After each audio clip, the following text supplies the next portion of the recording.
Welcome back, everybody. We're joined in the studio by Bruce Polley from the CCA Oregon. Been going out and having some fun, catching some fish. We shared that with you. Got some good plans this weekend. Hey, I know you get tuna and you can a lot, and you get halibut. If your freezer ever gets too small and it just won't fit all that in there, you just call me up. I haven't had an overage of halibut in quite a while. Damn it. Yeah. All right, so gill nets are in the Columbia, and every time we get somebody that calls the show or email this and that, the only thing that I ever say usually is send a link to the CCA. Just join. Right. It's not that it's that easy, but that's the best thing that most folks like myself or anybody that's watching can really do. You got to get involved, right? Yep, absolutely. There was an action alert that went out on the Washington side. We're probably going to do one this coming week on the Oregon side, letting the commissions know that with historically low runs of B-run steelhead heading back to Idaho, having non-select large mesh gill nets in zones 4 and 5 and warm water is not good for steelhead. They say they swim right through it. Yeah, that's a bunch of bullshit. Unless you're a 15-pound B-run steelhead. Right, yeah. Exactly. Look at what the average size of the Chinook they catch, and it's about the same. Right, so, right. So there's you have to get involved and you have to be engaged, and that's one thing I'm really proud about and being involved in CCA is our members are awesome when it comes to that. Mm-hmm. We had a legislative day back in February when the Washington Commission tried to roll back all the Columbia reforms. Mm-hmm. We sent a very strong message to ODFW during the legislative hearings for their budget. And there was like 150 red hat wearing CCA members. Yeah, love it. Showed up in the halls in Salem, and we testified about a number of things having to do with the ODFW budget. Mm-hmm. But we sent them a really clear message that we're not going to sit still for having the Columbia River reforms rolled back. Right. And we're the ones that pay their budget, and we expect to have results for that. Yeah. It's when you go in the legislature, when you talk to the legislators, the senators, and the representatives that represent all of us in Salem. They get it. I mean, they don't want gill nets back in the Columbia. They're tired of even talking about it. They're like, don't bring this back to us because you won't like the result.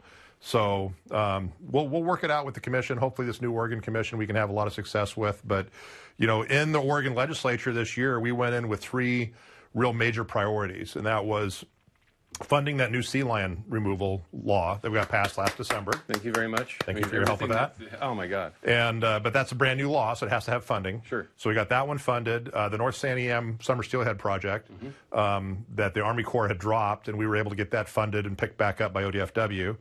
And the Leeburg Hatchery, which is really vital. I mean, 3 huge wins. Yeah, they were, and we were 3 for 3. Now, the hatchery, the Leeburg Hatchery was a fight, and we were fought by the Native Fish Society all the way through on that up until like the last few weeks. They were trying to get the governor to veto that line item funding. Sure. But we were able to get that all pushed through successfully thanks to some very strong help from a number of senators, Przanski and Johnson and Fred Girod. All 3 of those were champions of that, and we had super good support of that throughout the legislature. Mm-hmm. It's really, the legislature gets it, but they get it because our folks are showing up, they're talking to legislators, they're informing them about them. Mm-hmm. My new representative didn't know anything about fish, and when I came into her office and sat down and talked with her, she kind of got a quick, catch up on where we're at on the fish stuff, on the Columbia River issues and other things.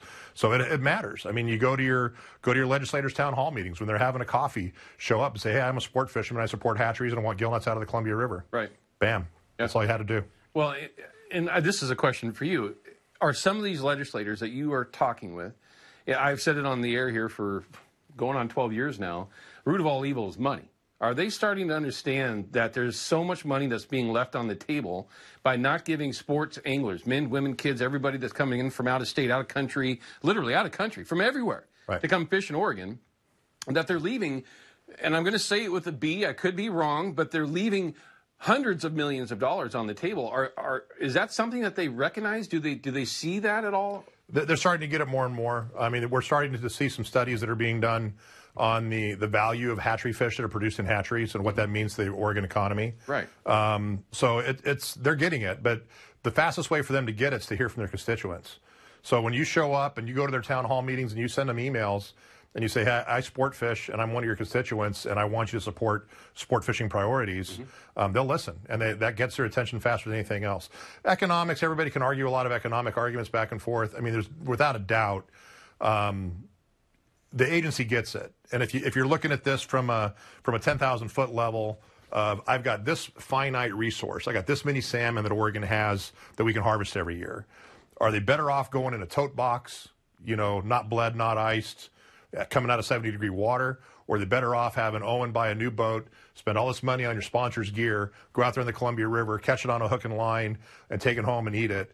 Which is going to be the better value back to the state of Oregon to part with that resource? Right. And there's no doubt it's about an 8-to-1 advantage of sport fish caught compared to commercial fish caught. And the information's out there. You could actually find it from multiple different sources that the sports users, the end users, sports fishermen and women, we generate billions of dollars for the economy. What the commercial fishery has never done anything but this much, like less than 1%, 2%, if I think of the right one that I'm thinking of. Do your research, don't listen to me. But there's a lot of reasons why we need to be out there and more opportunity for sports anglers to have fish in the water. Produced by hatcheries, by the way. We'll be back with Bruce Polley from the Oregon CCA in just a couple minutes. Don't go anywhere.